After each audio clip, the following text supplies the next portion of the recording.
Et Leïla, d'abord, je voudrais vous demander, puisque voilà, on a plusieurs âges ici qui s'entrechoquent, quel élève vous étiez? Est-ce que vous étiez bonne élève? Est-ce que vous étiez dissipée? Est-ce que vous étiez attentive?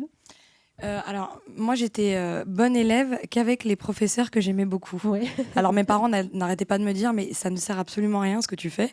Ça, voilà, dès que j'aimais pas un prof, je travaillais pas à son cours, ce qu'il ne faut pas faire. Mais Voilà, comme je suis très conseil. dans l'affect et voilà, j'ai besoin de...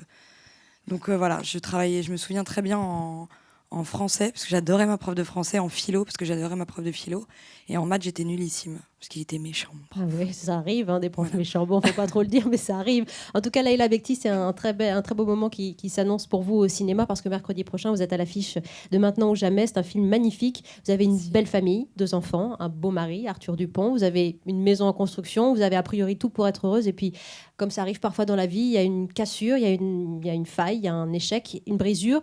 Et vous vous dites que, au fond de vous, vous êtes prêt à tout, mais vraiment à tout, pour garder ce bonheur intact. Oui, exactement. Cette Juliette, c'est un peu... je crois qu'on s'est tous posé une fois la question de qu'est-ce qu'on serait prêt à faire pour les gens qu'on aime.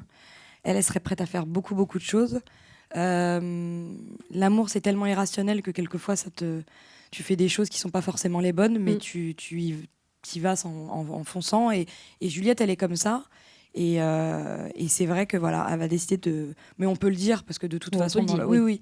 Elle décide de braquer une banque pour sa famille. C'est pour ça que ce personnage, vous qui aimez les personnages qui ont des histoires, qui ont des brisures, justement, vous a touché? Ou c'est parce que c'est une maman aussi et que la maternité, c'est quelque chose qui vous touche et vous dites qu'on déploie un amour fort, vous qui adorez, j'ai vu vos neveux, vos nièces, je vous ai lu beaucoup, vous êtes fan et amoureuse de ces enfants. Ce qui m'a vraiment touchée chez ce personnage, c'est de pouvoir incarner cette Juliette qui transgresse les règles par amour, qui franchit cette ligne jaune et c'est vrai que... Et puis de jouer cette maman, je me dis que moi, je sais que je serais très raisonnable pour moi, mais pour les gens que j'aime, je n'ai pas de limite. Et c'est peut-être pas c'est peut-être pas bien non plus, mais en tout cas, je sais que je suis très entière comme ça. Ouais, et vous êtes en phase là avec Juliette, avec ce personnage. Leïla Bekti, avec les jeunes qui vous interrogent aujourd'hui. Alors, on a la petite Sarah, qui est trop mimi, qui est là. Ouais. Sarah, tu as une question pour Leïla Bekti, qui est actrice. Elle a 30 ans et elle te répond. Et tu t'approches du micro pour bien qu'on t'entende. Vas-y. Pourquoi êtes-vous devenue actrice? Justement. Déjà, t'es beaucoup trop mignonne. Voilà, je voulais te le dire. Pourquoi je suis devenue actrice? À la base, je voulais pas... Alors, quand j'étais petite, je disais que je voulais être caisseuse. Caisseuse. Voilà, j'ai appris qu'on disait caissière depuis, parce que j'aimais bien le bip à la caisse. Après, je voulais être aideuse de gens. Puis après, j'ai compris que c'était éducatrice.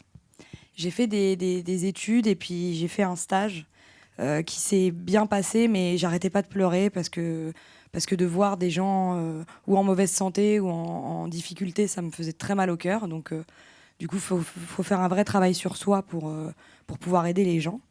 Et puis un jour, j'ai fait un casting comme ça, mais juste pour rigoler. Et ça a marché et du coup, j'ai continué. Et aujourd'hui, je suis contente parce que grâce à ce métier, je vis plein de vies en une. Je joue à d'autres filles que moi. Donc, du coup, je m'ennuie pas.